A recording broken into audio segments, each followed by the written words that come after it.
சரி, இப்போ கொஸ்டின் வந்து ஏட்ரியாக் தான் question. What comes to your mind when you read the word royal priesthood? Royal priesthoodன்னு வரும்போது உன் மனசுக்கு வர எண்ணம் என்ன?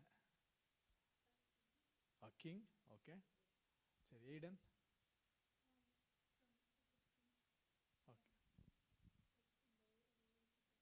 Okay, priest royal to God, wonderful answer. Okay, Jeremiah, what do you have? The Lord's temple, okay. Anne? Mediator, பரிந்து பேசுவது. Okay, சரி, பிரசங்க கிட்டத்தட்ட முடிஞ்சிருச்சுன்னு நினைக்கிறேன். எல்லாருமே ஒரு பாயிண்ட சொல்லிட்டே வரீங்க. சுகின், உங்க பங்குக்கு ஒரு வார்த்தையை சொல்லிருங்க. One who has access. சரி, நம்ம நேரடியாக செய்திக்குள்ளாக கடந்து போகலாம். அப்போஸ்தலர் 9வது அதிகாரம் 6வது வசனத்திற்கு நேராக நாம் கடந்து போகலாம். எடுத்தவர்கள் சத்தமாக தெளிவாக நீங்கள் வாசிக்க முடியாது கேட்டுக்கொள்கிறேன். அப்போஸ்தலர் 9வது அதிகாரம் 6வது வசனம். அவன் நடுங்கி திகைத்து, ஆண்டவரே, நான் என்ன செய்ய சித்தமாய் இருக்கிறீர் என்றான். அதற்கு கர்த்தர், நீ எழுந்து பட்டணத்துக்குள்ளே போ, நீ செய்ய வேண்டியது அங்கே உனக்கு சொல்லப்படும் என்றார். என்னை கேட்கிற அருமையான தேவனுடைய பிள்ளைகளே, இந்த சம்பவத்தை நம்ம எல்லாரும் அறிந்திருக்கிற சம்பவம் தான்.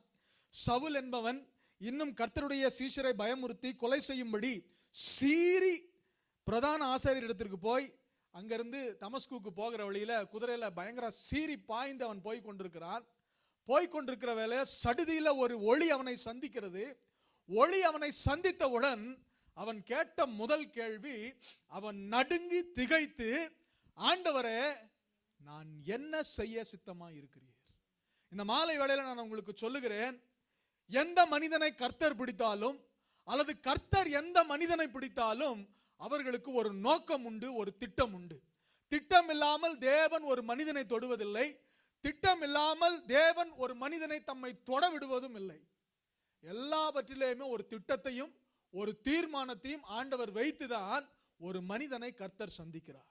இங்கே சவுல் என்கிற இந்த மனிதனை ஆண்டவர் சந்தித்த போது அவன் கேட்கிறான், ஆண்டவரே, நான் என்ன செய்ய சித்தமா இருக்கிறேன் என்று கேட்கும் போது ஆண்டவர் சொல்லுகிறார், நீ எழுந்து பட்டணத்திற்கு போ, அங்கே உனக்கு சொல்லப்படும். இப்ப இங்க பவுலை ஆண்டவர் சந்தித்தார். பவுலை சந்தித்த போது தம்முடைய திட்டத்தை ஆண்டவர் அவனுக்கு வெளிப்படுத்தினார். அதே போல யாத்திராகம புஸ்தகம் 19வது அதிகாரம் 6வது வசனத்திற்கு நாம் வரும்போது ஆண்டவர் அங்கே இஸ்ரவேல் ஜனங்களை எகிப்து தேசத்தினுடைய அடிமைத்தனத்திலிருந்து தம்முடைய ஓங்கிய கரத்தினாலும் மகா பெரிய புயத்தினாலும் ஆண்டவர் அவர்களை பிடித்து அவர்களை விடுவித்து அவர்களை சிவந்த சமுத்திரத்தை தாண்டி வர பண்ணி அங்கே வனாந்தரத்திலே அவர்கள் இருக்கும்போது அவர்களை குறித்த திட்டத்தை ஆண்டவர் அங்கே வெளிப்படுத்துகிறார். என்ன திட்டம் என்றால், யாத்திராகம புஸ்தகம் 19:6 வாசிக்கலாம். நீங்கள் எனக்கு ஆசாரிய ராஜ்யமும் பரிசுத்த ஜாதியுமாய் இருப்பீர்கள் என்று நீ இஸ்ரவேல் புத்திரரோட சொல்ல வேண்டிய வார்த்தைகள் என்றார். என்ன கேட்கிற அருமையான தேவனுடைய பிள்ளை, ஏன் இந்த வார்த்தை எடுத்தேன் அப்படின்னா, புதிய ஏற்பாட்டில் ஒரு மனிதனை ஆண்டவர் தொட்டால் அதன் பிறகு அவனுக்கு ஒரு திட்டம் உண்டு, ஒரு தீர்மானம் உண்டு. பழைய ஏற்பாட்டில் ஒரு மனிதனை அல்ல, ஒரு முழு தேசத்தை ஆண்டவர் தொடுகிறார். அப்படி தொட்டாலும் முழு தேசத்திற்கும் ஆண்டவர் ஒரு திட்டத்தை வைத்திருக்கிறார். இந்த மாலை வேளையில உங்கள்கிட்ட அடுத்த கேள்வி என்ன கேட்கிறேன்னா, நீங்களாம் ரட்சிக்கப்பட்டு எவ்வளவு நாள் ஆச்சு சொல்லுங்க? 13 வருஷம். ஜெனிஃபர் 14, 22, அண்ணே 22. ஓகேண்ணே, ஒரு 20 வருஷம் வச்சுக்குவோம். அப்ப 13, 22, 20 தெய்வ திட்டம் என்னவென்று தெரியுமா?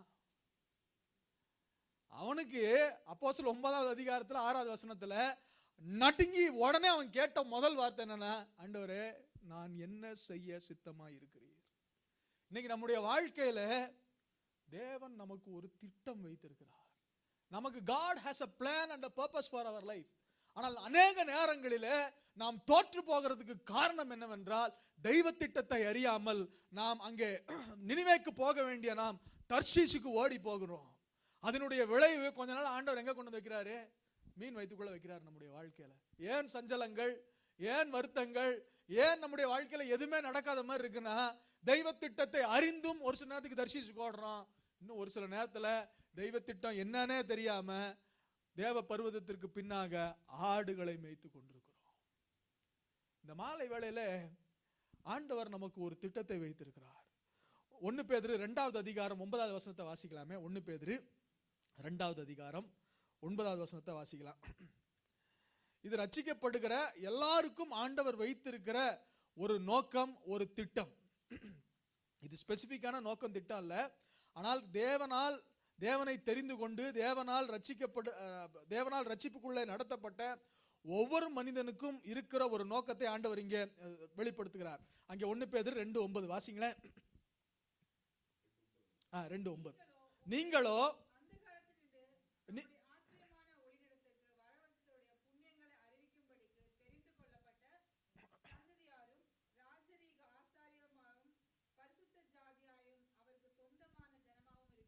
நீங்களோ உங்களை அந்தகாரத்தினின்று தம்முடைய ஆச்சரியமான ஒளியினிடத்திற்கு வரவழைத்தவருடைய புண்ணியங்களை அறிவிக்கும்படி தெரிந்து கொள்ளப்பட்ட சந்ததியாயும் ராஜரீகமான ஆசாரிய கூட்டமாயும் பரிசுத்த ஜாதியும் அவருக்கு சொந்த ஜனமுமாய் இருக்கிறீர்கள்.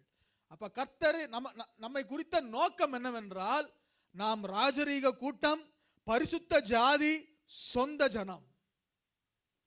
எல்லாரும் சொல்லுங்க, ராஜரீக கூட்டம், பரிசுத்த ஜாதி, சொந்த ஜனம்.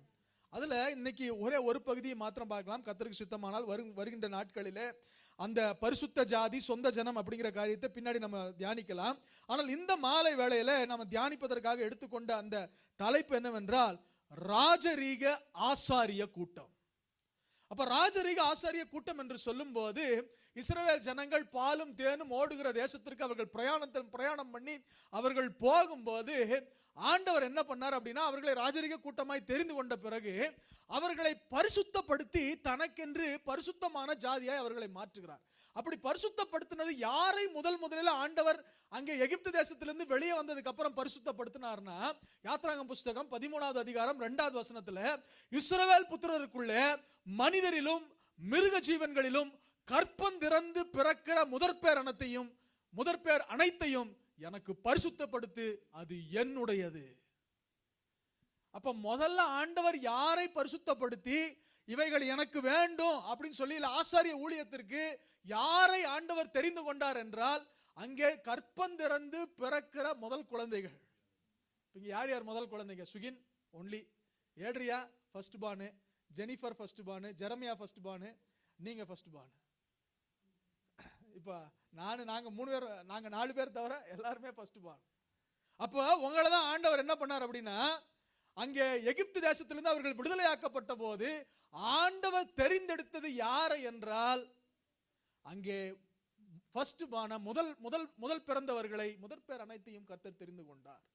ஆனால் இந்த முதற்பேரானவர்கள் முதல்ல போய் ஒரு பலியும் செலுத்தி வருகிறார்கள். அங்கே மோசேயினுடைய மாமனார் ரெகுவேலினுடைய தலைமையில போய் அவர் எப்படி பலி செலுத்த வேண்டும் என்று சொல்லிக் கொடுக்கிறார். அதன்படி பலி செலுத்தி வருகிறார்கள். ஆனால் பலி செலுத்தி வந்த ஜனம் என்ன நடந்துருச்சு அப்படின்னா, யாத்ராகம புஸ்தகம் 32வது அதிகாரத்துல என்ன பண்ணாங்க அப்படின்னா, ஏகமாய் மற்ற ஜனங்களோட 2வது பிறந்தவர்களோட சேர்ந்து என்ன பண்ணாங்க அப்படின்னா, முதல்ல பிறந்தவங்களும் என்ன பண்ணிட்டாங்க அப்படின்னா, விக்கிரக ஆராதனை செய்து விட்டார்கள். இப்ப விக்கிரக ஆராதனை செய்ததனுடைய விளைவு என்னாச்சு அப்படின்னா, எண்ணாகம புஸ்தகம் 3வது அதிகாரம் 12வது வசனத்திலிருந்து ஆண்டவர் சொல்லும் போது என்ன காரியத்தை ஆண்டவர் செய்கிறார் என்றால், யாரை தமக்கென்று பரிசுத்தப்படுத்தினாரோ, யாரை தமக்கென்று தெரிந்து கொண்டாரோ அவர்களை தள்ளி வேறு ஒரு கூட்டத்தை ஆண்டவர் தெரிந்தெடுக்கிறார். வாசிக்கலாம். எண்ணாகமம் 3:12, இஸ்ரவேல் புத்திரரில் கற்பந்திறந்து பிறக்கிற முதற்பேரான யாவுக்கும் பதிலாக நான் லேவியரை இஸ்ரவேலில் இருந்து எடுத்துக்கொண்டேன், அவர்கள் என்னுடையவர்களாய் இருக்கிறார்கள். என்னை கேட்கிற அருமையான தேவனுடைய பிள்ளைகளே, தெரிந்து கொள்ளப்பட்ட ஜனம், தமக்கென்று பரிசுத்தமாக்கப்பட்ட ஜனம், என்னுடையது என்று கர்த்தர் பொசசிவா நீ எனக்கு மட்டும்தான் அப்படின்னு சொன்ன ஜனம், அவர்கள் விக்கிரக ஆராதனை செய்த போது அந்த ஜனத்தை ஆண்டவர் தள்ளி வேறு ஒரு கூட்டத்தை ஆண்டவர் தெரிந்து கொண்டார். அப்ப இந்த லேவி கோத்திரத்துல முதற்பேரானவர்கள் இல்லையான்னு கேட்டா இருந்தாங்க. ஆனால் லேவி கோத்திரத்தை மாத்திரம் ஏன் தெரிந்து கொண்டார் அப்படிங்கிறதுக்கு காரணத்தை பின்னாடி சொல்றேன். ஆனால் இன்னைக்கு நான் மைய பகுதியில நான் எம்பசிஸ் பண்ண வேண்டிய காரியம் என்ன அப்படின்னா, விக்கிரக ஆராதனை நம்முடைய வாழ்க்கையினுடைய நோக்கத்தை, தேவன் நம்மேல் வைத்திருக்கிற அழைப்பை, தேவன் நம்மேல் வைத்திருக்கிற தெரிந்து கொள்ளுதலிலிருந்து நம்மை தள்ளிவிடும்.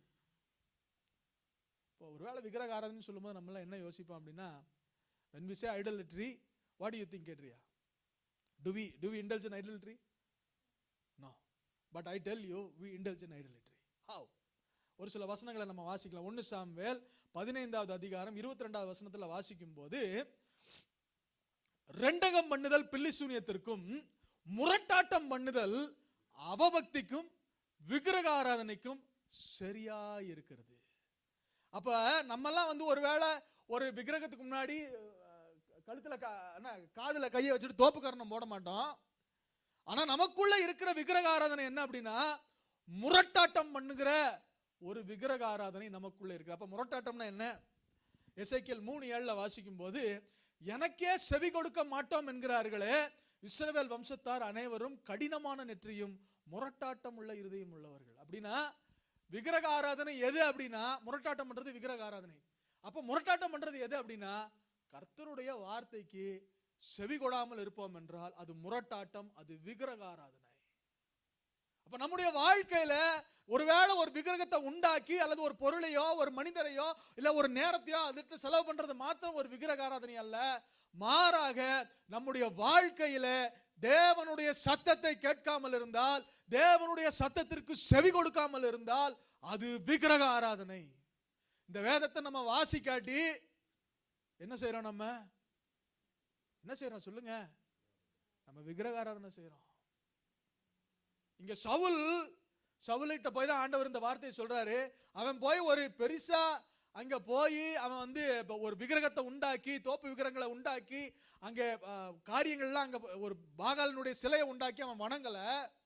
ஆனா இந்த வார்த்தை சவுல் இடத்துல சொல்லப்பட்டதனுடைய நோக்கம் என்ன அப்படின்னா, நீ பலி செலுத்த கூடாதுன்னு உனக்கு சொன்னேன், நீ பலி செலுத்தின. Very simple. சின்ன விஷயத்துல அவன் கீழ்ப்படியல. ஆண்டவர் சொல்லிட்டாரு, முரட்டாட்டம் பண்ணுதல் அவபக்திக்கும் விக்கிரக ஆராதனைக்கும் சரியா இருக்கிறது. என்னை கேட்கிற அருமையான தேவனுடைய பிள்ளைகளே, ரெண்டாவது விக்கிரக ஆராதனை நம்முடைய வாழ்க்கையில் என்ன அப்படின்னா, கிறிஸ்தவர்களுக்குள்ள இதெல்லாம் நம்ம பெருசா நம்ம விக்கிரக ஆராதனை நினைக்கிறது இல்லை. அல்லது இவைகளை நாம் சில நேரங்களில் வேதம் வாசிக்காம இருந்தா அது பாவம் அப்படின்னு சொல்லி நம்ம நினைக்கிறது இல்லை. ஆனால் கர்த்தர் அதை எப்படி பார்க்கிறார் என்றால், அதை விக்கிரக ஆராதனையாய் கர்த்தர் பார்க்கிறார். இன்னொரு விக்கிரக ஆராதனை காண்பித்து கொடுக்கிறேன். கொலோசையர் 3:5 வாசிங்க. யாராவது ஒருத்தர் எடுத்தவங்க வாசிங்க. கொலோசையர் 3:5 இல்ல முன்னாடி பார்த்து கூட வாசிங்க. ஆகையால் விபச்சாரம், அசுத்தம், மோகம், துர்ரிச்சை, அடுத்த வார்த்தை கொஞ்சம் சத்தமா வாசிங்க. விக்கிரக ஆராதனையான பொருளாசை ஆகிய இவைகளை உண்டு பண்ணுகிற உங்கள் அவயவங்களை அழித்து போடுங்கள். அப்ப பொருளாசை நம்ம நிறைய நேரத்துல நம்ம நினைக்கிறது இல்ல, அது விக்கிரக ஆராதனை என்று நாம் நினைக்கிறது இல்லை. அடிக்கடி நான் எங்க வீட்டுல இருந்து நாங்க இந்த சர்ச்சுக்கு வர வழியில அந்த பாதையில வரும்போது வீடுகள் எல்லாம் பார்த்தேன்னா, நான் சொல்லுவேன், இந்த மாதிரி ஒரு வீடு இருந்தா நல்லா இருக்குமே, இந்த மாதிரி ஒரு இடம் தமிழ் சர்ச் நயகரா கொடுத்தாங்கன்னா சூப்பரா இருக்குமே நினைப்பேன். ஆனா உண்மை என்னன்னா, அதுக்குள்ள மறைஞ்சிருக்கிறது என்ன அப்படின்னா, பொருளாசை. இன்னைக்கு இந்த மாலையில சொல்லுகிறேன், பொருளாசை, பொருள் மேல, இல்லாத பொருட்களின் மேல் உங்கள் மனதை பறக்க விடாது, மேய விடாது. அது அந்த வசனத்தை பியூட்டிஃபுல்லா அது முடியும் போது, அது பாம்பை போல ரெக்கைகளை உண்டு பண்ணி பறந்து போகும்போது, ஓகே, பாம்புகளை போட மதுபானத்தை குறித்து சொல்லும் போது, ரைட். நான் ஏன் சொல்லுகிறேன் என்றால், நமக்கு பொருளாசை கொஞ்சம் கொஞ்சமா அது வெளிப்படையா நமக்குள்ள வராது. ஆனா கொஞ்சம் கொஞ்சமா நமக்கு சைக்கிள் இருக்கும்போது என்ன வேணும்? பைக் வேணும். பைக் இருக்கும்போது என்ன வேணும்? ஆமா, பொருளாசை எல்லாத்தையுமே வேலை இருக்குது. அப்போ பைக் இருக்கும்போது என்ன வேணும்? கார் வேணும். கார் என்ன வேணும்? இன்னொரு கார் வேணும். அந்த கார் என்ன வேணும்? அதுலேயே இன்னும் கொஞ்சம் நல்ல கார் இருந்தால் பரவாயில்ல. எண்டே இல்லைங்க. அதனாலதான் ஃபாதர் எழுதினாரு, வசதியை தேடி ஓடாதே, அது தொடுவானம். பார்க்க அது பக்கத்துல வந்த மாதிரி இருக்கும், தொட போனோம்னா இன்னும் அங்க இருக்க பாரி போகும், ஓடிக்கிட்டே இருப்போம். அது காணல் நீர். பொருட்கள் மேல கண்ணு போச்சுன்னா போச்சையாவும் அபிஷேகம். அடுத்து அப்ப பொருளாசை மேல நாம் ரொம்ப ஜாக்கிரதை உள்ளவர்களாக இருக்க வேண்டும். உள்ளது போதுங்க. ஆண்டவர் நம்மை ஆசீர்வதிப்பார். ஆண்டவரே நமக்கு கூரையை பிச்சுட்டு கொடுப்பார். கண்டிப்பா நம்ம ஆசீர்வாதங்களை தேடி ஓடக்கூடாது. ஆண்டவர் நமக்கு நிச்சயமா கொடுப்பார். நான் உங்களுக்கு ஒரு சம்பவத்தை சொல்றேன். ஒரு நாள் என் வண்டி பழைய ஒரு டாஜ் ஜேர்னி வச்சிருந்தேன். அப்ப அந்த டாஜ் ஜேர்னி என்னன்னா, அது அடிக்கடி ரிப்பேர் ஆயிரும். ரிப்பேர் ஆயிரும், ஆனா ரிப்பேர் ஆயிரும். அப்படி ஒரு பழைய வண்டி. அடிக்கடி திடீர்னு ரோட்டில் நின்றுக்கும், எங்கேயாவது நின்றுக்கும். அப்புறம் ஜெபம் பண்ணோம்னா ஒரு 10 நிமிஷத்தில் ஓடிடும் வண்டி. எவ்வளோ பெரிய ரிப்பேர். ஒரு நாள்னா என்னாச்சுன்னா, மலையில் நிறுத்தியிருக்கிறோம். அடுத்த நாள் அம்மாவை கொண்டு போய் ஏர்போர்ட்டில் இந்தியாவுக்கு அனுப்புறக்கூடணும். சாயந்தரம் ஆன் பண்ணி பார்க்குறேன், வண்டி ஸ்டார்ட் ஆகலை. அப்போ யோசித்து என்ன பண்ணோம் அப்படின்னா, நானும் அங்கே பக்கத்தில் இருக்க ஒருத்தரை கூப்பிட்டு வந்தேன். அவர் ஜம்ப் ஸ்டார்டர் கொண்டு வந்தார். என்னென்னமோ பார்த்தாரு. ஒரு மெக்கானிக் வந்தார், பார்த்தாரு. அவர் இதை டோ பண்ணிட்டு தான் எடுத்துகிட்டு போகணுன்னாரு. கையில் காசு இல்லை. அப்போ மனைவிட்ட சொன்னேன், காசு இல்லை, காலையில் வேற இவங்களை கொண்டு போய் விடணும். டாக்ஸிக்கு போட்டோம்னா கூட இங்கிருந்து டொரண்டோக்கு குறைஞ்சது $300 $400 ஆயிரும் போயிட்டு வர்றதுக்கு. வரும்போது கூட பஸ்ஸில் வந்துடுவேன். ஆனால் போகிறக்கு இவங்களால அந்த லக்கேஜ் எல்லாம் வச்சுட்டு இவங்க வயசானவங்களை நம்ம அனுப்ப முடியாது அப்படின்னு நான் யோசிச்சுட்டு இருக்கேன். என் மனைவி சொன்னா, நான் போய் முட்டி போட்டு ஜோம் பண்ணுறேன், நீ உள்ள ஜோம் பண்ணு, நான் வெளியில் ஒரு ஸ்பேனர் எடுத்து தட்டிட்டு வரேன் எல்லாத்தையும் சொல்லிட்டு ஒரு ஸ்பேனர் எடுத்து 4 வீலில் பார்க்குற இடங்கள்லாம் தட்டிட்டு வண்டியை ஸ்டார்ட் பண்ணேன். வண்டி ஸ்டார்ட் பண்ணி ஓடிடுச்சு. அப்படி கடைசி வரைக்கும் அந்த வண்டிக்கு விண்டர் டயரே போட்டதில்லை. ஜபத்திலேயே தான் ஓடும். ஒரு நாள் என்னன்னா, வைன்லேண்டு கிட்ட வரும்போது கடமுடான்னு சத்தம் கேட்குது. சத்தம்னா கொஞ்சம் நஞ்ச சத்தம் இல்லை, அந்த ஏரியாவில் இருக்கவங்கலாம் திரும்பி பார்க்குற அளவுக்கு சத்தம். என்ன பண்ணுறது, ஓரமாக நிறுத்திட்டு, ஆண்டவரே சத்தம் நிற்கணும், வண்டி ஓடணும் அப்படின்னு ஜோம் பண்ணி ஸ்டார்ட் பண்ணால் சத்தம்லாம் ஓடும். அப்படி அது ஒரு ஜப வண்டி. இப்படி தான் அந்த வண்டி வாழ்க்கையை ஓட்டிகிட்டு இருந்தோம். ஆனால் எங்களுக்கு சின்ன ஒரு காசு வந்துச்சு. அந்த காசு என்ன பண்ணோன்னா, நானும் ஜெனிஃபரில் நான் தான் அப்போ ஒரு பிளான் போட்டோம். என்ன பிளான் போட்டோம் அப்படின்னா, வண்டியை ஃபுல்லாக இருக்க பழசு எல்லாத்தையும் மாற்றிட்டு இந்த வண்டியை ஸ்மூத்தாக ஓட்டுறோம் அப்படின்னு சொல்லி $3000 கொண்டு போய் என்ன பண்ணோன்னா அந்த வண்டி மேலே போட்டோம். $3000 நானும் அது ரொம்ப என்னன்னா, ஈபேலேருந்து பார்ட்ஸ் ஆர்டர் பண்ணி, அங்கே கேலிடோனியாவில் ஒரு மெக்கானிக் இருக்கார். பார்ட்ஸ் எல்லாம் நம்மளே வாங்கிக்கலாம், அவர் ரிப்பேர் மட்டும் பண்ணி கொடுப்பார். அவர்கிட்ட கொண்டு போய் வண்டியெல்லாம் மாற்றிட்டு ரொம்ப பெருமை எனக்கு. ஏன்னா ஒருத்தர் இவ்வளோ செலவு பண்ணியிருக்கு, இதெல்லாம் மாத்திரம் கிட்டத்தட்ட 10,000 ஆயிருக்குமேன்றாரு. நான் $3000 முடிச்சிட்டேனே, பக்காவாக பண்ணிட்டேனே அப்படின்னு சொல்லிட்டு அவ்வளோ ஒரு பெருமையோட அந்த வண்டி மேலே அவ்வளோ ஒரு இன்ட்ரெஸ்ட். அது ஒவ்வொரு நாளும் அடுத்ததெல்லாம் ஓட்டும் போது வண்டியை பக்கா பண்ணிட்டோம்பான்னு ஓட்டிகிட்டு இருக்கேன். அடுத்து வெள்ளாண்டில் ஒரு நாள் அப்படி போயிட்டு இருக்கும் போது நல்லா ஓடிட்டு இருக்கும், ஒரு சக்கரம் கழண்டு இப்படி ஓடுது. அப்போதான் யோசித்தேன், இத்தனை நாள் ஜெபம் பண்ணும் போதெல்லாம் நல்லா ஓடிச்சு. என்னைக்கு பணத்தை நான் நம்பினோ, என்னைக்கு ஏன் பணம் இந்த வண்டி எல்லாத்தையும் சரி பண்ணணும்னு நினைச்சனோ, ஒரேடி அதுக்கப்புறம் அந்த வண்டி விற்க தான் முடிஞ்சு. அதுக்கப்புறம் சரியா பண்ண முடியல. we struggled, we fixed it. அதுக்கப்புறம் திரும்ப ஒரு நாள் இவங்களை ஃபிக்ஸ் பண்ணி அடுத்த நாள் இவங்களை ஸ்கூல்லேருந்து கூட்டிகிட்டு வரேன். வண்டி அப்படியே ஸ்டியரிங்கை திருப்ப முடியல, டைட் ஆயிடுச்சு. என்னன்னு பார்த்தா உள்ளே ஓடிட்டு இருந்த ஒரு பெல்ட் கட், எல்லாமே கட் ஆகுது. அப்புறம் அந்த வண்டியை தூக்கி விற்று தான் போட்டோம். ஏன் நான் இதை சொல்லுகிறேன் என்றால், பொருள் ஆசை, ஒரு விக்கிரக ஆராதனை, அது நம்முடைய வாழ்க்கையை ஒன்றும் இல்லாமல் மாற்றிடும். இன்னொரு பொருளாசை குறித்து வாசிக்கலாம். பிலிப்பியர் 3வது அதிகாரம் 19வது வசனம். அவர்களுடைய முடிவு அழிவு. யாருடைய முடிவு? அவர்களுடைய தேவன் வயிறு. அவர்களுடைய மகிமை, அவர்களுடைய லட்சைய அவர்கள் பூமிக்கு அடுத்தவைகளை சிந்திக்கிறார்கள். 3வது ஒரு விக்கிரக ஆராதனை என்ன அப்படின்னா, பூமிக்கு அடுத்த சௌகரியங்களிலும் நம் வைத்த குறித்தும் நினைக்கிற ஒரு விக்கிரக ஆராதனை. நிறைய நேரத்துல நம்ம சாப்பிடுறது தப்பா? சொல்லுங்க, சாப்பிடுறது தப்பா? இல்ல. நிறைய சாப்பிடுறது தப்பு. அது ஆண்டவர் என்ன சொல்றாரு அப்படின்னா, விக்கிரக ஆராதனை என்று சொல்லுகிறார். அவர்களுடைய தேவன் வயிறு. நம்ம அளவுக்கு அதிகமா நம்முடைய சாப்பாட்டின் மேல நம்ம மனசை போடக்கூடாது. இப்படி சாப்பிடணும், இதை சாப்பிடணும், இப்படி டிசைனா சாப்பிடணும், இதெல்லாம் செய்யணும், வகை வகையா வாய்க்கு ருசியா தான் சாப்பிடணும் அப்படின்னு நினைச்சோம்னா அது விக்கிரக ஆராதனை. என்னை கேட்கிற அருமையான தேவனுடைய பிள்ளைகளே, சோதோமினுடைய பாவம் என்று சொல்லப்படுது 3 காரியம். ஆகாரத்திருச்சி, நிர்வசாரமாகிய சாங்கோபாங்கம், பெருமை, கருவம், பெருமை. இந்த 3 காரியத்தினாலதான் சோதம் கோமாரை கர்த்தர் அழித்து போட்டார். இன்னைக்கு இங்க இந்த ஒரு காரியத்தை டச் பண்ணி அப்படியே கொஞ்சம் சைட் ட்ராக் போயிட்டேன். முதலாவது அபிஷேகம் பண்ணப்பட்டு ஆசாரிய ஊழியம் செய்வதற்காக தெரிந்து கொள்ளப்பட்ட முதற்பேரானவர்கள் தங்களுடைய ஊழியத்தை இழந்து போனதனுடைய மைய புள்ளி எது அப்படின்னா விக்கிரக ஆராதனை. அப்படியே தொடர்ந்து போகும்போது யாத்திராகம புஸ்தகம் 4வது அதிகாரம் 12வது வசனம். அப்ப 12-13 வாசிக்கும் போது இங்க ஒரு சம்பவம் நடக்கிறது. நம்ம எல்லாத்துக்கும் தெரியும், ஆண்டவர் இஸ்ரவேல் ஜனங்களை அழைத்து வரும்படி யாரை தெரிந்து கொண்டார்? மோசேயை தெரிந்து கொண்டார். அவன் மேல வைக்கும் போது அவனுக்கு ஆளுகையும் அவன் மேல வைத்திருந்தார், ஆசாரியத்துவத்தையும் அவன் மேல் வைத்திருந்தார். ஆனால் இந்த மோசே என்ன பண்ணார் அப்படின்னா, ஆதலால் நீ போ, நான் உன் வாயோட இருந்து நீ பேச வேண்டியதை உனக்கு போதிப்பேன் ஆண்டவர் சொல்றார். ஆண்டவர் நீதான்ப்பா என் வாய். ஆசாரியன் அப்படின்னா கர்த்தருடைய வாய், தேவனுடைய வார்த்தை அவனுடைய வாயில இருக்கும். அவன் தான் ஒரு ஆசாரியன். அப்ப இந்த ஆசாரியனா யார ஆண்டவர் வச்சார் அப்படின்னா இந்த மோசே வச்சாரு. ஆனா அந்த மோசே என்ன ரெஸ்பான்ஸ் கொடுத்தானா, அதற்கு அவன், ஆண்டவரே நீர் அனுப்ப சித்தமா இருக்கிற யாரோ ஒருத்தர் அனுப்பிச்சுக்கங்க, நான் இல்ல ஆண்டவர், I am not the person. இப்ப 2வது காரியம் சொல்லுகிறேன். அப்போ என்ன நடந்துச்சு அப்படின்னா, மோசேயினுடைய ஆசாரியத்துவம் யார் மேல போச்சு அப்படின்னா ஆரோன் மேல போயிடுச்சு. இன்னைக்கு நான் சொல்றேன், நம்ம ஆசைப்பட்டோ ஆசைப்படாமலோ ஊழியங்கள் நமக்கு வரும்போது, தேவனை சேவிப்பதற்கு நமக்கு வாய்ப்பு கிடைக்கும் போது நம்ம சந்தோஷமா அந்த ஊழியத்துக்குள்ள போயிடணும்.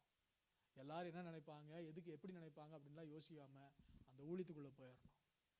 நமக்கு கிடைக்கிற சின்ன சின்ன ஊழியங்களை நாம் உத்தமமாய் செய்ய வேண்டும். சின்னதோ பெருசோ, ஜனங்களுக்கு முன்பாகவோ ஜனங்களுக்கு பின்பாகவோ என்ன ஊழியமா இருந்தாலும் அந்த ஊழியத்தை நாம் திறம்பட சந்தோஷத்தோட நாம் செய்ய வேண்டும். அப்படி நம்ம அதை அல்ல தட்டணும், இல்லை அது வேண்டாம் அப்படின்னு நம்ம சொன்னோம் அப்படின்னா ஆண்டவர் அதை தூக்கி இன்னொருத்தட்ட கொடுத்துறாரு. முதல் காரியம் விக்கிரக ஆராதனை.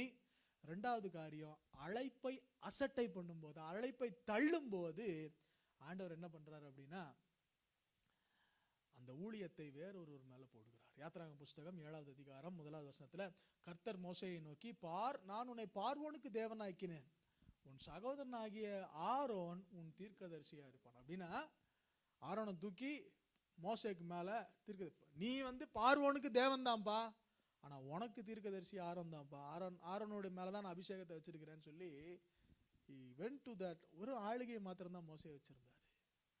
என்னை கேட்கிற அருமையான தேவனுடைய பிள்ளைகளே, இன்னைக்கு நம்முடைய வாழ்க்கையில தேவன் நமக்கு அனுமதிக்கிற ஊழியங்கள் சின்ன சின்ன ஊழியங்களா இருக்கலாம். ஒருவேளை ஸ்கூல்ல இருக்கலாம். ஸ்கூல்ல God might give you an opportunity to share the gospel. இல்ல முன்னாடி நின்று 4 பேத்துக்கு முன்னாடி உங்களை பேசுறதுக்கு ஒரு வாய்ப்பு கொடுக்கலாம். இல்ல வேண்டான்னு சொல்லிடாதீங்க. என்ன வாய்ப்பு கிடைக்குதோ, என்ன ஐடன், whatever the smallest opportunity that you get to share the word of God or to minister to the minister in the house of God or whatever it is, do it with gladness. 3வது காரியம் 1 Samuel புஸ்தகம் 2வது அதிகாரம் 28வது வசனம். என் பலிபீடத்தின் மேல் பலியிடவும் தூபங்காட்டவும் என் சமூகத்தில் ஏபோத்தை தரிக்கவும் இஸ்ரவேல் கோத்திரங்களில் எல்லாம் அவனை எனக்கு ஆசாரியனாக தெரிந்து கொண்டு உன் பிதாவின் வீட்டாருக்கு இஸ்ரவேல் புத்திரருடைய தகன பலியெல்லாம் கொடுக்கவில்லையா? என் வாசஸ்தலத்திலே செலுத்தும்படி நான் கட்டளையிட்ட என் பலியையும் என் காணிக்கையும் நீங்கள் உதைப்பானேன். என் ஜனமாகிய இஸ்ரவேலின் காணிக்கைகள் எல்லாம் பிரதானமானவைகளை கொண்டு உங்களை கொழுக்க பண்ணும்படிக்கு நீ என்னை பார்க்கிலும் உன் குமாரனை மதிப்பானேன் என்றார். யாருக்கு இந்த வார்த்தை போகிறது என்றால், ஏலி தீர்க்கதரிசியாகிய ஆசாரியனாகிய ஏலிக்கு இந்த வார்த்தை போகிறது. இந்த வார்த்தை போயிட்டு ஆண்டவர் என்ன சொல்றாரு, நான் உன்னை தெரிஞ்சுக்கிட்டேன்பா, உன்னை நான் பலி செலுத்துறதுக்கு தூபம் காட்டுறதுக்கு என் சந்நிதியில நிற்கிறதற்கு நான் உன்னை தெரிந்து கொண்டேன். ஆனால் நீ உன் பிள்ளைகளை என்னை காட்டிலும் நீ மதித்தபடியினால், என்னை காட்டிலும் உன் பிள்ளைகளை நீ மேலாக நினைத்தபடியினால், ஆண்டவர் என்ன சொன்னா, அந்த 2:35 வாசிக்கும் போது, 1 சாமுவேல் 2:35 வாசிக்கும் போது, நான் என் உள்ளத்திற்கும் என் சித்தத்திற்கும் ஏற்றபடி செய்யத்தக்க உண்மையான ஒரு ஆசாரியனை எழும்ப பண்ணி அவனுக்கு நிலையான வீட்டை கட்டுவேன், அவன் என்னால் அபிஷேகம் பண்ணப்பட்டவனுக்கு முன்பாக சகல நாளும் நடந்து கொள்வான். இதுக்கு முன்னாடி வசனங்கள் எல்லாம் பாத்தீங்கன்னா, உன் வீட்டுல கிழவனாகி சாகரவன் ஒருத்தன் கூட இருக்க மாட்டான். பாதி வயசுல ஊர்பட்ட சாபம் ஆண்டவர் போடுவார். ஏன் அப்படின்னா, இந்த ஏலி தன்னுடைய பிள்ளைகளை அவன் ஒழுங்கா வளர்க்கவில்லை. அப்ப ஆசாரியத்துவத்தை இழந்து எப்ப போவான் அப்படின்னா, வேசித்தனம் பண்ண ஓப்னி பினேகாஸ்ட் ஆண்டவர் இந்த வார்த்தையை சொல்லல. ஆனா யாரிடத்துல இந்த வார்த்தையை சொல்றாரு அப்படின்னா, ஏலி ஆசாரியன் இடத்துல இந்த வார்த்தையை கர்த்தர் சொல்றார். என்ன காரணம் அப்படின்னா, உன் பிள்ளைகளை நீ அதிகமா மதிக்கிறப்பா, உன் பிள்ளைகளை நீ சரியா வளர்க்கல. ஆனா இன்னைக்கு பிள்ளைகள் வச்சிருக்கவங்க நீங்களும் நானும் மட்டும்தான். ஆண்டவர் இன்னைக்கு நமக்கு கொடுக்குற வார்த்தை, நம்முடைய பிள்ளைகளை வளர்க்கலான்னு நான் தப்பா நினைச்சுக்காதீங்க. ஆனா நான் சொல்லுகிற காரியம், நம்ம பிள்ளைகளை நேர்த்தியாய் எல்லா வகையிலையும் நாம் வளர்க்க வேண்டும். இல்லை என்றால் கர்த்தர் நம்ம மேல வச்சிருக்கிற அழைப்பு, ஊழியம் இதெல்லாத்தையும் ஆண்டவர் அப்படி ஒரு செகண்ட்ல தூக்கி போட்டு போயிடுவார். சரி, இப்படி காரியங்கள் இந்த ஆசாரியர்களை குறித்து பார்க்கும்போது, ஆசாரிய ஊழியம், முதலாவது நான் ஒரு சில காரியங்களை சொன்னேன். ஆசாரிய ஊழியத்திலிருந்து நம்மை தள்ளி விடுகிற 3 காரியங்கள் சொல்லுங்க. விக்கிரகாராதனை 1, ரெண்டாவது என்ன? இல்ல, விக்கிரகாராதனை, பொருளாசையாகிய விக்கிரகாராதனை. இப்போ விக்கிரகாராதனை 3 சொன்னேன். 1 பொருளாசையாகிய விக்கிரகாராதனை, முரட்டாட்டம் பண்ணுதல். 3வது நம்முடைய வயிறு, இந்த உலகத்தில் இருக்கிற சந்தோஷங்கள், சௌகரியங்கள், இதை பார்த்து பூமிக்கு அடுத்தவைகளை சிந்திக்கிற காரியங்கள் நான் சொன்னேன். 3 காரியங்கள். அடுத்து 2வது காரியம் என்ன சொன்னேன்? நம்முடைய அழைப்பை நாம் உதாசீனப்படுத்தும் போது நம்முடைய ஆசாரிய ஊழியத்தை தேவன் வேறு இடத்துல வைக்கிறார். 3வது காரியம், நம்முடைய பிள்ளைகளை நாம் ஒழுங்காக நாம் வளர்க்காவிட்டால் கர்த்தர் நம்முடைய ஊழியத்தை மற்றவர்களுக்கு கொடுக்கிறார். ஆனால் இந்த ஊழியத்துல ஒருவேளை இவ்வளவு நேரம் நான் கொஞ்சம் பேசினது ஒருவேளை ஸ்ட்ராங்கா ஆண்டவர் எடுத்துருவாரு நான் பேசினாலும், ஆண்டவர் ஒரு சில ஆசீர்வாதங்களை வைத்திருக்கிறார். யாருக்கு வைத்திருக்கிறாருன்னா, இந்த ஊழியம் செய்கிறவர்களுக்கு, ஆசாரியர்களுக்கு ஆண்டவர் ஒரு சில ஆசீர்வாதத்தை வைத்திருக்கிறார். அந்த ஆசீர்வாதத்தை குறித்து நான் ஒரு சில வார்த்தைகளை பேசுகிறேன். இந்த லேவியை குறித்து அவனுடைய தகப்பனார் சொல்லும் போது, ஆதியாகமம் புஸ்தகம் 49வது அதிகாரத்துல என்ன, சிமியோனையும் லேவியும் குறித்து ஆசீர்வாதம் பண்ணும் போது, அவங்க அப்பா அங்க மரண தருவாயில இருக்கிறாரு. 12 பிள்ளைகளையும் முன்னாடி கூப்பிட்டு உட்கார வச்சுட்டாரு. இப்ப கூப்பிட்டு ஒவ்வொரு பிள்ளைய ஆசீர்வாதம் பண்றாரு. அப்ப லேவி கிட்ட வரும்போது என்ன வார்த்தை சொல்கிறார் என்றால், 5வது வசனத்திலிருந்து, ஆதியாகமம் 49 5வது சிமியோனும் லேவியும் ஏக சகோதரர்கள், அவர்களுடைய பட்டயங்கள் கொடுமையின் கருவிகள். என் ஆத்துமாவே அவர்களுடைய ரகசிய ஆலோசனைக்கு உடன்படாதே, என் மேன்மையே அவர்கள் கூட்டத்தில் நீ சேராதே. அவர்கள் தங்கள் கோபத்தினாலே ஒரு புருஷனை கொன்று தங்கள் அகங்காரத்தினாலே அரண்களை நிர்மூலமாக்கினார்களே. உக்கிரமான அவர்கள் கோபமும் கொடுமையான அவர்கள் மூர்க்கமும் சபிக்கப்படத்தக்கது.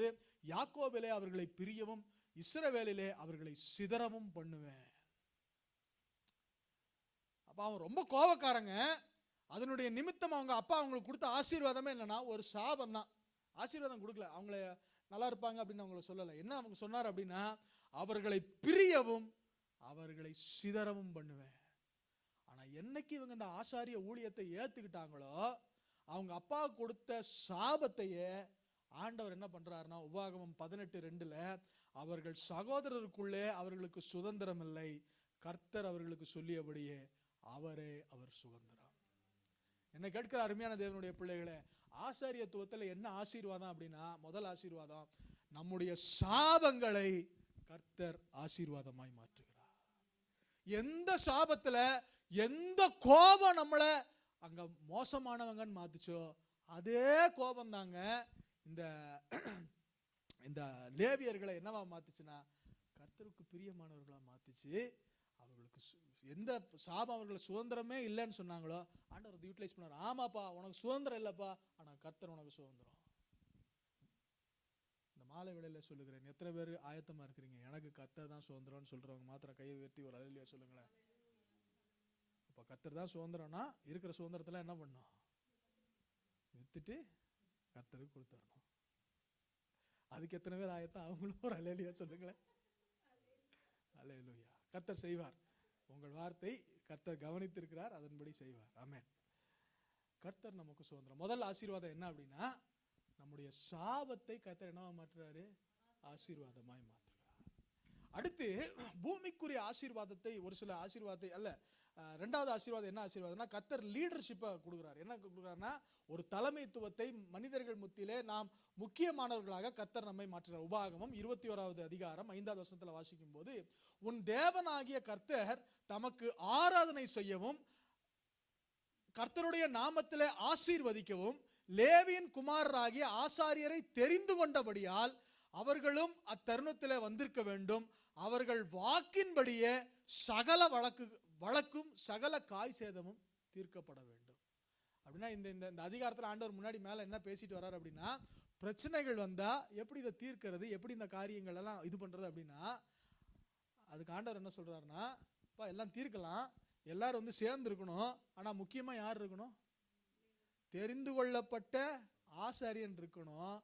அவன் என்ன சொல்றானோ அதன்படி நடக்கட்டும். அப்ப நம்ம ஆசாரியனாய் மாறும்போது 2வது ஆசீர்வாதம் என்னன்னா, நம்முடைய வாய் மொழியை ஆண்டவர் என்ன பண்றாரு? நிலைக்க பண்ணுகிறார். நம்மை ஜனங்களுக்கு மேலாக ஆண்டவர் நம்மை தலைவர்களாக மாற்றார். அவங்களுடைய வாழ்க்கையில் இருக்க பிரச்சனைகள், போராட்டங்கள், கஷ்டங்கள், இப்படி எப்படி என்ன நாங்க செய்யணும் அப்படின்னு அவர்கள் கேட்கும்படியாக ஆசாரியர்களாக நாம் மாறும்போது ஆண்டவர் நம்மை மாற்றுகிறார், நம்மை தலைவர்களாக மாற்றுகிறார். மூன்றாவது ஆசீர்வாதம் சொல்லுகிறேன்.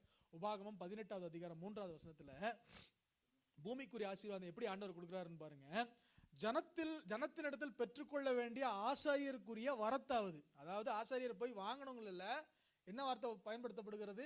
ஆசாரியருக்குரிய வரத்தாவது வந்து சேர வேண்டியது என்னன்னா, ஜனங்கள் பலியிடும் ஆடு மாடுகளில் முன்னந்தொடையும் தாடையும் இறைப்பையும் ஆசாரியனுக்கு கொடுக்க வேண்டும். இது மீட்ல. அதுக்கடுத்து உபாகமம் 18:4 வாசிக்கும் போது, உன் தானியமும் திராட்சரசமும் எண்ணெய் ஆட்டுரோமம் என்னும் இவைகளின் முதற் பலனையும் அவனுக்கு கொடுக்க வேண்டும். ஹல்லேலூயா. அப்ப ஆண்டவருக்காக எல்லாத்தையும் விட்டுட்டு எனக்கு ஒரு சுதந்திரமும் வேணாம், கர்த்தரே எனக்கு சுதந்திரம்னு வந்தா ஆண்டவர் பிச்சைக்காரா விட மாட்டாருங்க. ஆண்டவர் என்ன தெரியுமா தருவாரு? தானியம், திராட்சரசம், எண்ணெய், ஆட்டுரோமம், இவைகளில் லாஸ்ட் குவாலிட்டியா இல்ல என்ன சொல்றாரு ஆண்டவர்? இவைகளின் முதற் பலனும் அவனுக்கு கொடுக்க வேண்டும். ஹல்லேலூயா. the first quality யாருக்கு அப்படின்னு பாத்தீங்கன்னா ஆசாரியர்களுக்கு. இன்னைக்கு நான் சொல்லுகிறேன், ஊழியத்தின் நிமித்தமோ அவரை சேவிப்பதற்காகவோ எதை நம்ம இழந்திருந்தாலும் ஆண்டவர் எப்படியா தருவாரா? நூறத்தனையா, ரெட்டத்தனையால இல்லைங்க, நூறத்தனையா. ஒருவர் நாமத்தின் நிமித்தம் மனைவியாவது சகோதரியாவது சகோதரனையாவது ஆஸ்தியாவது எதையாவது இழந்திருந்தாருன்னா ஆண்டவர் எப்படி கொடுப்பாரா? நூறத்தனையாக பலன் கொடுப்பார்.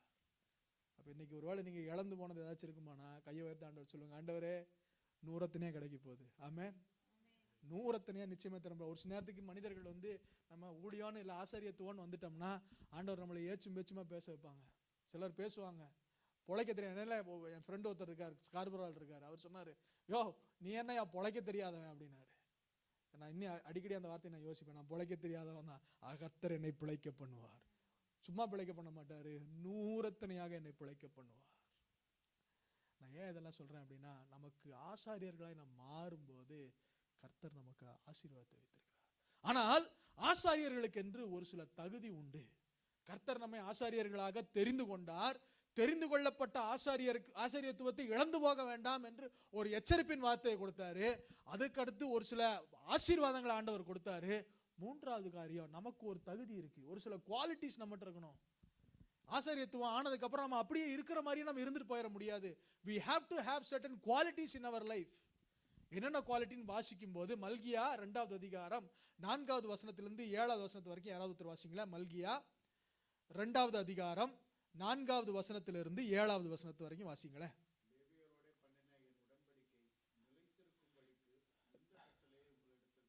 லேவியரோட பண்ணின என் உடன்படிக்கை நிலைத்திருக்கும்படி இந்த கட்டளையை உங்களிடத்திற்கு அனுப்பினேன் என்கிறதை அப்பொழுது அறிந்து கொள்வீர்கள் என்று சேனைகளின் கர்த்தர் சொல்லுகிறார்.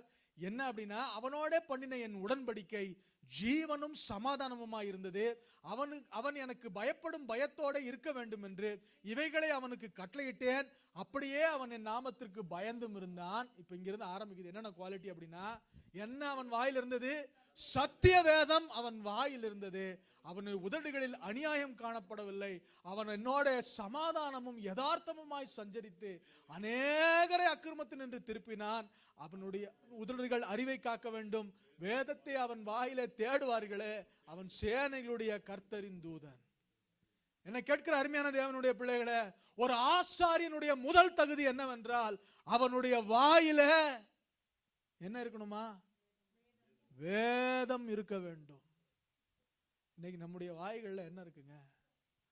நிறைய நேரத்துல தூஷணமான வார்த்தைகள், நிறைய நேரத்துல தேவையில்லாத ஆகாத சம்பாஷணைகள், யாரையோ கொடுத்த சம்பாஷணைகள். ஆனா அந்த ராத்திரி வேளையில ஆண்டவர் நமக்கு சொல்லுகிற ஒரு வார்த்தை என்ன அப்படின்னா, நம்முடைய வாயில, ஆசாரியனுடைய வாயில என்ன இருக்கணுமா? கர்த்தருடைய வேதம் இருக்கணும்.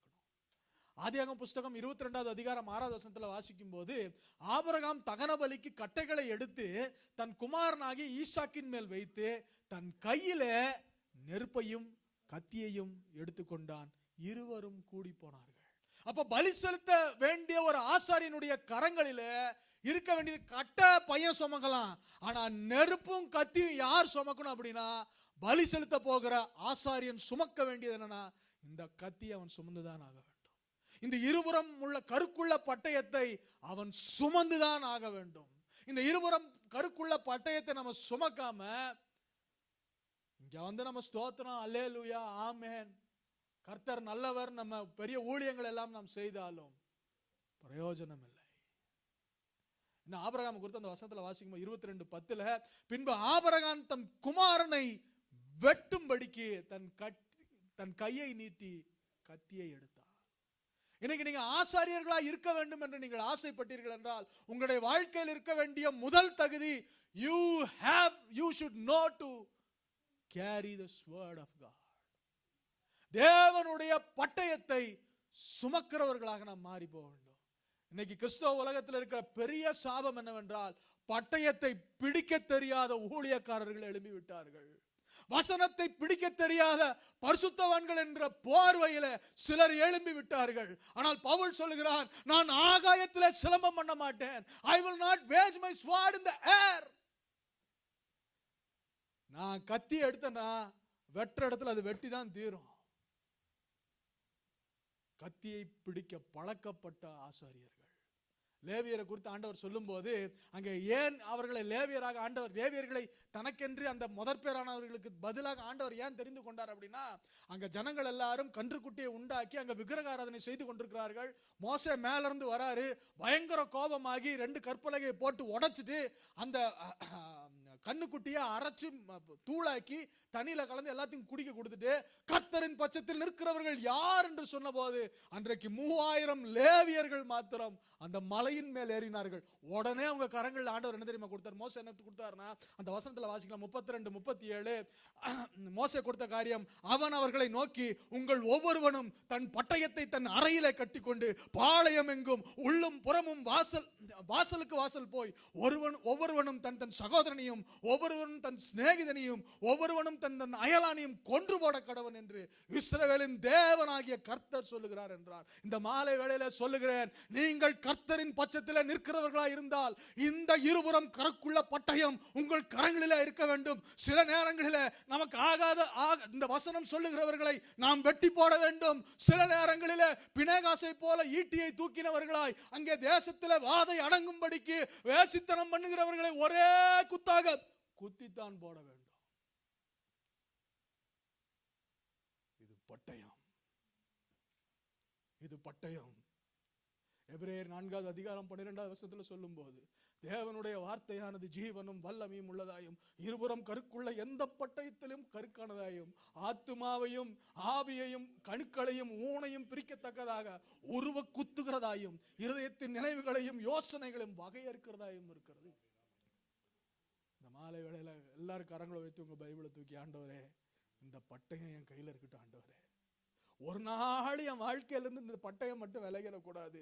என் வாழ்க்கையில என் ஜீவன் போனா பரவாயில்ல, என் வாழ்க்கையில என் மேன்மை போனா பரவாயில்ல, என் வாழ்க்கையில என் பிள்ளைகள் போனா பரவாயில்ல, என் குடும்பம் போனா பரவாயில்ல, ஆனா என்னை விட்டு என்னைக்கும் பிரியாமல் இந்த பட்டயம் மாத்திரம் என் வாயில எக்காலமோ என் கையில பட்டயம் என் வாழ்க்கையை விட்டு போயிடக்கூடாது ஆண்டவரே. 2வது தகுதி, ஹல்லேலூயா. இந்த ஆசாரியர்கள் என்று சொல்லப்படும் போது அவன் வேறு விரிக்கப்பட்டவன். 2வது அந்த மல்கியா புஸ்தகத்தில் நம்ம வாசித்தோம், அவன் உதடுகளில் அநியாயம் காணப்படவில்லை. அப்ப அந்த இங்கிலீஷ்ல அதை வாசிக்கும் போது அதுக்கு கரெக்டான வார்த்தை என்ன சொல்றான்னா, அவனுடைய வார்த்தையில there was no guile in his mouth. அவனுடைய வார்த்தையில கபடு இல்ல. அவன் தனியா வாசம் பண்றவன், அவன் பிரிக்கப்பட்டவன். இஸ்ரவேல் அவன் தனியாய் வாசம் பண்ணுகிறவன்.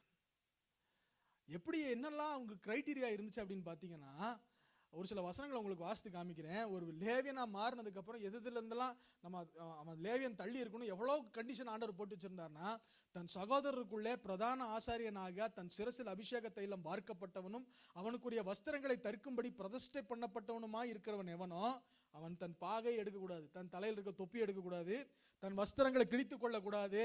ஏதோ வருத்தம் வந்துச்சு, கோபம் வந்துருச்சு அப்படின்னா வஸ்திரங்களை கிழிச்சிடக்கூடாது, கோவப்படக்கூடாது, பிரேதம் கிடக்கல இடத்துல போகக்கூடாது, ஒரு மரித்த பிரேதம் இருந்தால் அங்கே போகக்கூடாது. தன் தகப்பனுக்காகவும் தன் தாய்க்காகவும் தன்னை தீட்டுப்படுத்தி கொள்ளாமலும் பரிசுத்த ஸ்தலத்திலிருந்து புறப்படாமலும் தன் தேவனுடைய பரிசுத்த ஸ்தலத்தை பரிசுத்த குலைச்சலாகாமலும் இருப்பான். அவன் தேவனுடைய அபிஷேக தைலம் என்னும் கிரீடம் அவன் மேல் இருக்கிறதே, நான் கர்த்தர். இந்த மாலை வேளையில் எல்லாரும் உங்க தலை மேல கைகளை வச்சு ஒரு வார்த்தையை உங்க ஆத்மாவுக்கு சொல்லுங்க. ஆத்மாவே, உன் தலையில கர்த்தருடைய அபிஷேக தைலம் என்னும் கிரீடம் உன்மேல் இருக்கிறது. திரும்ப சொல்லுங்க, என் ஆத்மாவே, உன் தலையில கர்த்தருடைய அபிஷேக தைலம் என்கிற கிரீடம் ஒன்று இருக்கிறது. உங்க பாகையை கழட்டிடாதீங்க, பிரேதத்துக்குள்ள போயிடாதீங்க, கோபப்பட்டுறாதீங்க. பரிசுத்தமான கரங்களை உயர்த்துகிற ஆண்களை குறித்து சொல்லும் போது நம்முடைய ஜெபங்கள் ஏன் கேட்கப்படலைன்னா, நம்ம பரிசுத்தமான கரங்களை உயர்த்தும் போது நம்ம கோபத்துல இருக்கிறோம் நிறைய நேரத்துல. And as a result, God does not hear our prayers. இந்த மாலை வேளையில சொல்லுகிறேன், நம்மெல்லாம் ஆசாரியர்கள். நமக்குள்ள வஸ்திர கிழிப்பு இருக்கக்கூடாது, கவலை, தேவையற்ற கவலைகள் இருக்கக்கூடாது. தகப்பனுக்காகவும் தன் தாய்க்காகவும் என்ன பண்ணக்கூடாது, நம்ம சோர்ந்து போய் உட்காரக்கூடாது. வருத்தப்படணும், அவங்களுக்காக கரிசனை உள்ளவங்களா இருக்கணும், அவங்கள கவனிக்கணும். ஆனா அது நம்முடைய ஓட்டத்தை என்ன பண்ணக்கூடாது, தடை பண்ணிடக்கூடாது. இன்னைக்கு இந்த மாலையில சொல்லுகிறேன், நம்ம ஆசாரியர்கள், நமக்கு ஒரு நோக்கம் உண்டு. அந்த மனுஷனை கூட சொல்லும் போது, அவன் தன் தேவனுடைய பரிசுத்த ஸ்தலத்திலிருந்து அவன் புறப்படாமலும் தன் தேவனுடைய பரிசுத்த ஸ்தலத்தை பரிசுத்த குலைச்சலாக்காமலும் இருப்பானாக. அப்படின்னா நம்ம எங்கிருந்து போகக்கூடாது, தேவ பிரசனத்திலிருந்து நம்ம போயிடக்கூடாதுங்க. தேவ பிரசனம் இல்லாத இடங்களுக்கோ தேவ பிரசனம் இல்லாத மனிதர்கள் எடுத்தையோ நம்ம போயிடக்கூடாது. நம்ம தேவ பிரசனத்துக்குள்ளே இருக்கணும். நூனின் குமாரனாகி யோசுவா என்னும் வாலிபனோ, வசனத்தை கம்ப்ளீட் பண்ணுங்க, ஆசரிப்பு கூடாரத்தை விட்டு பிரியாது இருந்தான். அதனுடைய விளைவு அவனுக்கு ஆசீர்வாதம் இருந்துச்சு. அடுத்து இஸ்ரவேலரை ஆண்டு கொண்டு நடத்து கொண்டு போகிற ஆசீர்வாதம் யாருக்கு கிடைச்சதுன்னா, தேவ பிரசனத்துல இருந்த இந்த யோசுவாக்கு. லேவியராகமம் 21:7, அவர்கள் தங்கள் தேவனுக்கு பரிசுத்தமானவர்கள். நான் உங்களுக்கு சொல்லுகிறேன், ஏடன், ஏட்ரியா, ஜெரமையா, உங்களுக்கெல்லாம் பிள்ளைகளுக்கெல்லாம் சொல்றேன், you are holy unto God. நீங்கள் தேவனுக்கு பரிசுத்தமானவர்கள். அவங்களுடைய கல்யாணத்தை குறித்து என்ன சொல்றாரு அப்படின்னா, ஆகியால் வேசியாகிலும் கற்பு குழந்தைகளாகிலும் விவாகம் பண்ணார்களாக, தன் புருஷனாலே தள்ளப்பட்ட ஸ்திரீயையும் விவாகம் பண்ணார்கள். அப்படின்னா எதுக்காக இந்த வசனத்தை எடுத்தேன் அப்படின்னா, முன்னாடி அப்பா அம்மா வீட்டுக்குள்ள கோபம் வருத்தம் இதெல்லாமே இருக்கக்கூடாது. அடுத்து அவன் கல்யாணத்துல இப்படிதான் அவன் கல்யாணம் பண்ணணும். அடுத்த வசனத்துல வாசிக்கும் போது, ஆரோன் எனக்கு ஆசாரிய ஊழியம் செய்யத்தக்கதாக அவனை பரிசுத்தப்படுத்தும்படி அவனுக்கு வஸ்திரங்களை உண்டாக்கும் பொருட்டு நான் ஞானத்தின் ஆவியினால் நிரப்பின விவேகமான இருதயம் உள்ளவர்கள் யாவரோடும் நீ சொல்லுவாயாக, அவர்கள் உண்டாக்க வேண்டிய வஸ்திரங்களாவன மார்பதக்கமும் ஏபோத்தும் அங்கியும் விசித்திரமான உள்சட்டையும் பாகையும் இடைக்கச்சையுமே உன் சகோதரனாகிய ஆரோன் எனக்கு ஆசாரிய ஊழியம் செய்யும்படி அவனுக்கும் அவன் குமாரருக்கும் பரிசுத்த வஸ்திரங்களை உண்டு பண்ண வேண்டும். அப்படின்னா இந்த வசனத்துல இந்த 3 காரியங்களை சொல்றேன். என்னன்னா, சாதாரணமா வாழ்க்கை வாழ முடியாது. கல்யாணம் சாதாரணமான மித்தவனுக்கு கல்யாணம் பண்ற மாதிரி கல்யாணம் பண்ண முடியாது. சரி, இது 2 தான் கர்மம் போச்சா அப்படின்னா, ட்ரெஸ்ஸு மித்தவங்க போடுற மாதிரி போட முடியுமா? போட முடியாது. அவனுக்கு ஸ்பெஷல் ட்ரெஸ். நான் இன்னைக்கு சொல்றேன், we are special people. In everything we are special to God. என் பேச்சு, என் உடை, என் சொந்தங்கள், என்னுடைய ஊழியம் எல்லாத்திலுமே நான் ஸ்பெஷலான மனிதன். முதல் காரியம் என்ன சொன்னேன், ஆசிரியனுக்கு இருந்த தகுதி என்ன, அவன் வாயில என்னோட வார்த்தை இருந்தது. 2வது தகுதி என்னன்னா, அவன் செப்பரேட்டட். எல்லாத்திலுமே அவன் ஸ்பெஷல், எல்லாத்திலுமே அவன் செப்பரேட்டட். இஸ்ரவேலை குறித்து ஒரு வசனம் இருக்கு, எனக்கு உடனடியாக அந்த வசனத்தை நான் என்னாகம புஸ்தகத்தில் இருக்கு. இஸ்ரவேல் அவன் தனித்து வாசம் பண்ணுகிறவன். He lives alone. என்னை கேட்கிற அருமையான தேவனுடைய பிள்ளைகளே, அப்ப நம்முடைய வாழ்க்கையில ஒரு வித்தியாசமான வாழ்க்கை முறை வாழ்வதற்காக அழைக்கப்பட்டோம். ஏனென்றால் நாம் ஆசாரியர்கள். 3வது ஒரு காரியத்தை சொல்லி நான் முடிக்கிறேன். அங்கே மல்கியா புஸ்தகம் 2வது அதிகாரத்தில் வாசிக்கிறோம், அவன் என்னோட எப்படி வாழ்வாராம், சமாதானமும் யதார்த்தமுமாய் சஞ்சரித்து அநேகரை அக்கிரமத்தினின்று திருப்புவான். அவனுக்கு 3 கேரக்டர். என்ன கேரக்டர்னா, 1 அவன் வாயில தேவனுடைய வார்த்தை இருக்கும், 2 அவன் தனித்து வாசம் பண்ணுகிறவன், 3வது காரியம் என்னன்னா, அவன் சமாதானமும் யதார்த்தமுமாய் வாசம் பண்ணி அநேகரை அக்கிரமத்தினின்று திருப்புவான். என்னை கேட்கிற அருமையான தேவனுடைய பிள்ளைகளை, யோசுவா 3வது அதிகாரம் 15வது வசனத்துக்கு வரும்போது அங்கே ஒரு சம்பவம் நடக்கிறது. 40 வருஷமா இஸ்ரவேல் ஜனங்கள் அங்கே வனாந்தரத்தில் குடியிருக்கிறார்கள். இப்பொழுது யோர்தான் கரைக்கு முன்பாக வந்து நிற்கிறார்கள். இந்த கரையை தாண்டினா வாக்களிக்கப்பட்ட தேசத்திற்கு, அடுத்து ஒரு சில போராட்டங்களை தாண்டி போனோம்னா வாக்களிக்கப்பட்ட தேசத்திற்கு போயிடுவாங்க. ஆனா இப்ப இந்த யோர்தான் எப்படி அந்த நாட்களில் ஓடிக்கொண்டிருந்தானா, யோர்தான் அறுப்பு காலம் முழுவதும் கரை புரண்டு ஓடும், கரை புரண்டு ஓடும். ஆனா இப்ப கரை புரண்டு ஓடும் போது அங்க என்ன பண்ணுமா, பெட்டியை சுமக்கிற ஆசாரியர்கள் என்ன பண்ணுமா, உள்ள போய் காலை வைக்கணும். அப்படின்னா என்னங்க, அது வாசிக்கும் உங்களுக்கு என்ன தோணுது? ஆசாரி என்ன ரிஸ்க் எடுக்கணுங்க. சில நேரத்தில் நமக்கு சாப்பாடுக்கு இருக்காது, சில நேரத்தில் நமக்கு இஎம்ஐ கட்டுறதுக்கு காசு இருக்காது. ஆனா எங்கேயோ ஒரு ஆத்துமா அங்க சந்திக்கப்படணும்னா அதுல தாங்க நம்ம விதைக்கணும். We have to be people who will take risk. இந்த ஜனங்கள் அவர்கள் வாக்களிக்கப்பட்ட தேசத்திற்கு அவர்கள் போக வேண்டும் என்றால் இந்த பெட்டியை சுமக்கிற ஆசாரியன் சந்தோஷமாக தைரியமாக அவன் கால் வைப்பான். ஆனா இந்த ராத்திரி சொல்றேன், அப்படி நீங்க உங்களுடைய ரிஸ்க் எடுக்கும் போது பயப்படாதீங்க. நம்ம ரிஸ்கை எடுத்துட்டோம்னு வச்சுக்கோங்களேன், அங்க அடுத்த காரியம் நடக்கும். என்ன நடக்கும்னா, பெட்டி அவர்கள் கால் வைத்த மாத்திரத்துல தண்ணி ரெண்டா பிரிஞ்சு ஒரு பக்கம் திரும்பி வந்த வழியில அப்படி போய் நிக்குதான் தண்ணி. என்னை கேட்கிற அருமையான தேவனுடைய பிள்ளைகளை, இந்த மாலை வேளையில சொல்லுகிறேன், ஆசாரியன் அவன் யார் அப்படின்னா, go for an extra mile. உங்களோட யார் யார் இருக்காங்களோ, உங்க பாதையில யார் யார் இருக்கிறாங்களோ, உங்க சொந்தக்காரங்க இருக்கிறாங்களோ, உங்க கூட வேலை செய்யறவங்களா இருக்கலாம், ஆண்டவரை அவங்களுக்கு தெரியப்படுத்துறதுக்காக, அவங்களை எப்படியாவது வாக்களிக்கப்பட்ட தேசத்திற்கு அவங்களை கொண்டு போறதற்காக டேக் ரிஸ்க்ஸ். ஆசாரியன் அவன் ரிஸ்க் எடுக்கிற ஒரு மனுஷன்.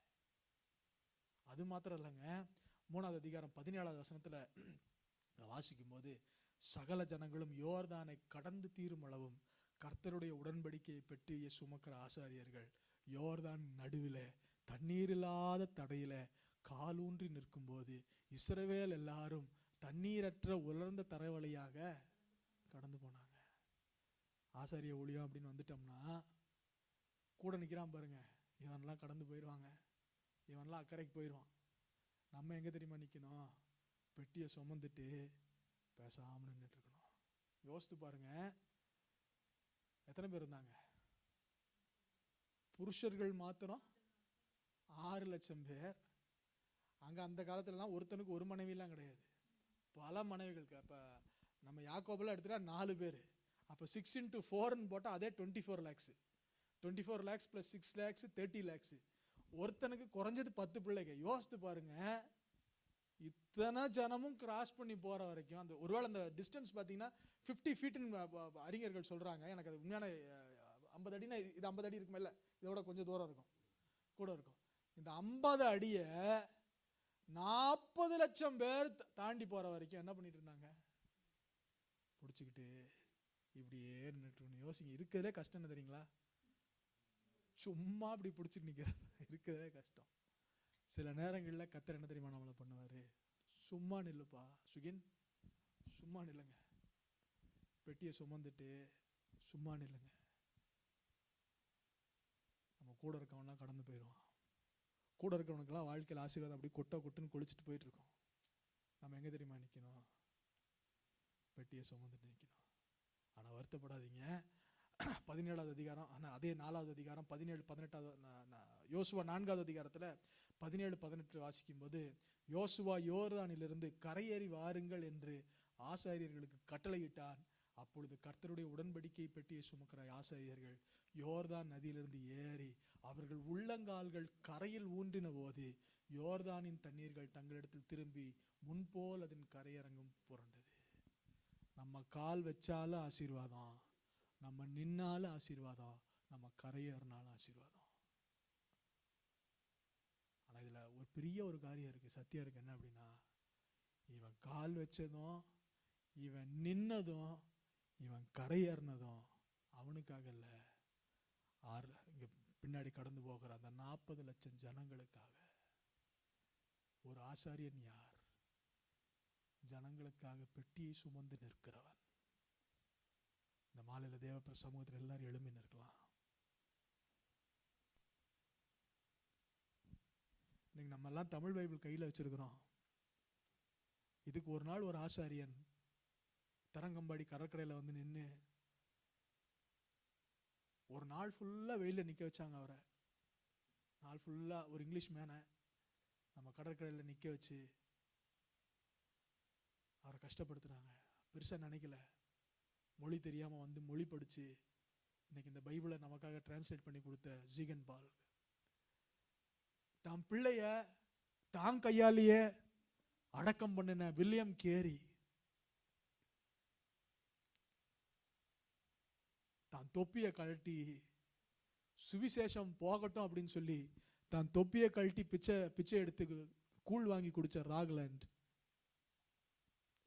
இன்னும் நமக்கு முன்னாடி ஓடின எத்தனையோ பரிசுத்தவான்கள். இவங்களுக்கெல்லாம் வேலை இல்லாம பொழப்பு இல்லாம இல்லைங்க. ஸ்டீட்டி ஸ்டட் பெரிய cricketer, Hudson Taylor, Adoniram Judson, Gladys Aylward, Corrie ten Boom, Ida Scudder, இவங்களுக்கெல்லாம் வேலை இல்லாம இந்தியாவுக்கு வரலங்க. அவங்களுக்கெல்லாம் ஒரே நோக்கம்தான், அழிந்து போகிற வலது கைக்கும் இடது கைக்கும் வித்தியாசம் தெரியாத ஜனங்கள் எப்படியாவது வாக்களிக்கப்பட்ட தேசத்துக்கு போயிடணும், எப்படியாவது அக்கிரமத்து நின்று கொஞ்சம் பேரையாவது திருப்பிடணும். இன்னைக்கு இந்த ராத்திரி வேளையில கர்த்தர் திட்டமாய் நம்மோடு பேசியிருக்கிறார். கண்களை மூடி கர்த்தர் என்னோடு பேசினார்னு நினைக்கிறவங்க மாத்திரம்